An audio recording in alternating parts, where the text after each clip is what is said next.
Assalamualaikum warahmatullahi wabarakatuh. Saya Tiar Gita Anjani dengan NIM C1011221198 dari kelas Agroteknologi UD. Yang terhormat untuk Ibu Asnawati selaku dosen pengampu kultur jaringan. Di sini saya akan mengulas hasil PPT dari jurnal yang saya ambil, yaitu tentang respon eksplan batang kentang Solanum tuberosum terhadap perlakuan konsentrasi TDZ pada media MS secara in vitro. Baiklah, kita masuk pada pendahuluannya. Kentang merupakan salah satu tanaman sumber karbohidrat di Indonesia yang berpotensi dalam verifikasi pangan. Oleh karena itu, tanaman kentang ini merupakan salah satu komoditas yang menjadi prioritas pengembangan lembaga penelitian dan pemerintah. Permintaan komoditas kentang yang meningkat mengakibatkan meningkatnya juga kebutuhan akan bibit kentang dalam jumlah yang besar. Namun, di Indonesia sendiri, teknik perbanyakan bibit masih menggunakan umbi kentang. Hal ini sangatlah tidak efektif untuk persediaan bibit dalam skala nasional, karena pembibitan menggunakan umbi akan membutuhkan waktu dan biaya yang besar. Selain itu, perbanyakan tanaman secara konvensional menggunakan umbi akan meningkatkan infeksi penyakit pada bibit. Pada teknik kultur in vitro dapat menghasilkan jumlah bibit tumbuhan yang banyak dalam waktu yang relatif singkat.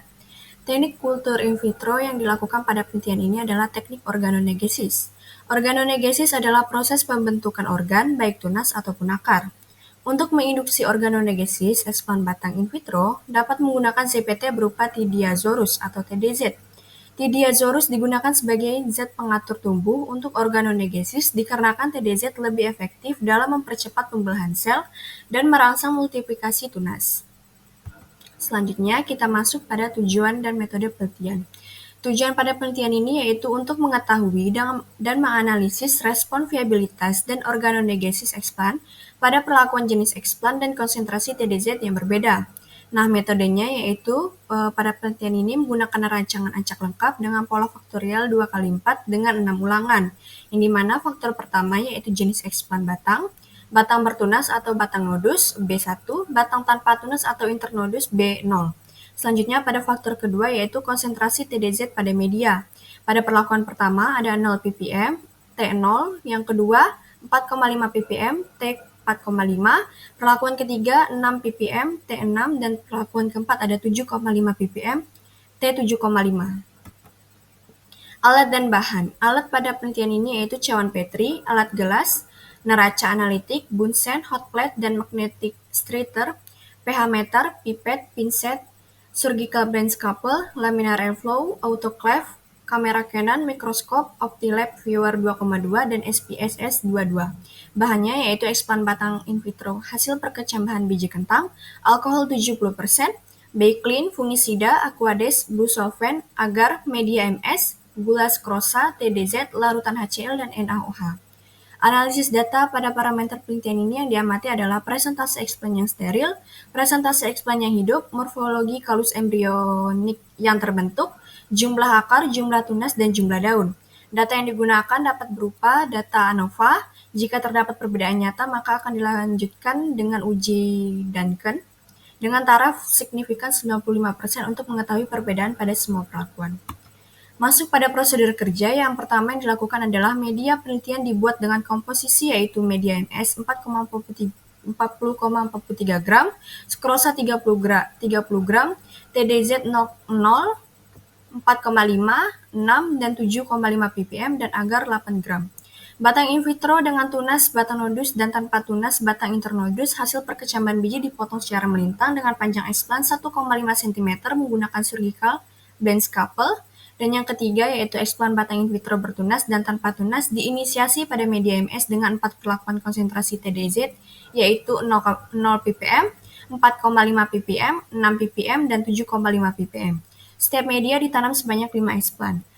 Perlakuan keempat yaitu penanaman eksplan dilakukan dalam keadaan steril di dalam laminar airflow, kultur diinkubasi pada suhu 25 derajat Celcius dengan pencahayaan lampu 1000 lux.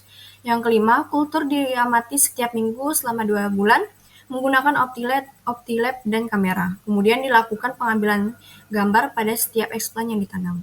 Baiklah, kita masuk pada hasil dan pembahasan. Nah, berikut merupakan persentase hasil dari eksplan yang dimana dapat diketahui perlakuan tertinggi yaitu terdapat pada perlakuan B1T0 yang dimana pada perlakuan ini yaitu batang bertunas dengan TDZ itu 0 ppm. Nah, ini dapat diketahui bahwa presentase expand sterilnya itu 100% dan presentase expand hidupnya juga 100%. Sedangkan pada perlakuan terendah yaitu terdapat pada perlakuan B0T7,5 yang dimana ini merupakan presentase dari batang tanpa tunas dengan pemberian TDZ-nya 7,5 ppm yang dimana dapat diketahui presentase expand sterilnya 80%, presentase kontaminasi expand-nya yaitu 20%, presentase expand hidupnya 60%, dan presentase expand matinya 40%. Berikut merupakan hasil dari expand batang kentang pada media MS yang dimana pada gambar A ini diketahui expand steril, pada gambar B ini expand terkontaminasi atau sudah terkena browning atau penuaan, pada gambar C merupakan expand yang hidup, dan pada gambar D merupakan expand mati. Masuk pembahasan. Sumber kontaminasi yang disebabkan oleh bakteri menunjukkan ciri-ciri terbentuknya lapisan lendir yang berwarna putih atau putih kecoklatan di bagian permukaan media. Kontaminasi yang disebabkan oleh jamur menunjukkan ciri-ciri terbentuknya lapisan hifa berwarna putih atau putih kelabu hitam di permukaan media. Waktu terjadinya kontaminasi bervariasi mulai dari 7 hari setelah tanam sampai dengan 20 hari setelah tanam. Kontaminasi ini dapat disebabkan oleh sterilisasi alat yang kurang optimal, sumber eksplan, dan kurang rapatnya plastik wrap dalam menutup petri. Media yang disterilisasikan pada autoclave dan diletakkan di bawah penyinaran lampu menyebabkan terjadinya pembunuhan. Hal ini yang menjadikan media tersebut kontaminasi. Pada perlakuan B0T7,5 memiliki presentase expand mati tertinggi sebanyak 40% dikarenakan terjadinya browning dan penuaan sel yang lebih cepat akibat ketidakmampuan adaptasi terhadap perlakuan TDZ yang diberikan. Berikut ini merupakan hasil dari histogram rata tunas yang dimana dapat diketahui bahwa hasil uji ANOVA pada perlakuan jenis expand berbeda dan konsentrasi TDZ berpengaruh nyata terhadap jumlah tunas. Tidak ada interaksi antara perlakuan jenis expand dan konsentrasi TDZ terhadap jumlah tunas. Sedangkan pada hasil uji Dunkel-nya terhadap jumlah tunas menunjukkan perbedaan yang nyata pada semua perlakuan konsentrasi TDZ.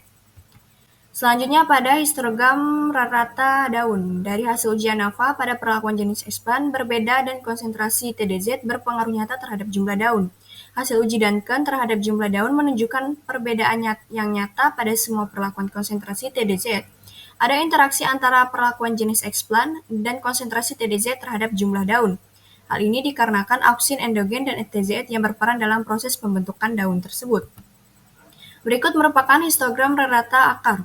Hasil uji ANOVA pada perlakuan jenis expand berbeda dan konsentrasi TDZ berpengaruh nyata terhadap jumlah tunas. Tidak ada interaksi antara perlakuan jenis expand dan konsentrasi TDZ terhadap jumlah akar. Hasil uji Dunkel terhadap jumlah tunas menunjukkan perbedaannya nyata pada semua perlakuan konsentrasi TDZ. Baiklah, kita masuk pada kesimpulan. Solusi dari pembibitan kentang yang lebih efisien adalah menggunakan teknik kultur jaringan dengan memanfaatkan eksplan kentang yang menjadi upaya pengembangan dan pemulihan bibit kentang, agar bibit yang dihasilkan bermutu dan bebas penyakit. Jenis eksplan batang bertunas cenderung meningkatkan viabilitas dan presentase eksplan hidup daripada eksplan batang tanpa tunas, sedangkan peningkatan konsentrasi TDZ cenderung menurunkan viabilitas dan presentase eksplan hidup. Jenis eksplan dan konsentrasi TDZ mempengaruhi secara nyata jumlah tunas, daun, dan juga akar. Tidak ada interaksi antara perlakuan jenis eksplan dan konsentrasi TDZ terhadap jumlah tunas dan akar, tetapi ada interaksi yang nyata terhadap jumlah daun. Baiklah, itu hasil dari presentasi yang saya berikan. Terima kasih. Wabillahi taufiq wal hidayah. Wassalamualaikum warahmatullahi wabarakatuh.